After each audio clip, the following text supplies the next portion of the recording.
Guys, naloloba talaga yung mga battery natin. Alam mo kung bakit? Pag hindi natin nagagamit, lalo na ngayong mga tag-ulan, maraming battery na na-discharge. Kaya ang nangyayari, dadali mo pa rin sa motor shop para ipa-charge. Kung bumili ka na lang nito, sobrang mura lang nito, smart battery charger. Pwede to sa sasakyan, pwede rin to sa mga motorsiklo. Tingnan natin, ha?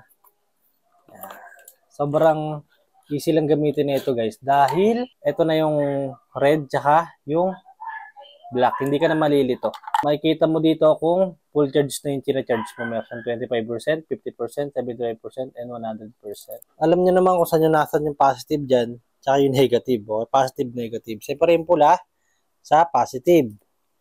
Then yung black sa negative. Yan, makikita nyo? Kasi itong battery na to is full charge naman to. Tinesting lang natin. Ayan, no? Lumabas na is full charge siya. Pero kung na-discharge tong battery na to, mag-ano yan, mag-charge yan. Parang magpapump siya ng gano'n. Sa mga nagtatanong naman kung may ground dyan, wala pong ground dyan. Naka-charge yan, guys. Nakasaksak yan. Kasi nakita nyo naman, umiilaw. Sigurado naka-charge yan. Safe. Alam ko maraming may kailangan na itong charger na to. Ilalagay ko na lang yan dyan sa yellow basket dito. Para dyan ka na lang din umorder. Para kung sakali ma-discharge yung battery mo is wala ka ng problema. May sarili ka ng charger ng battery. Okay? Ayos.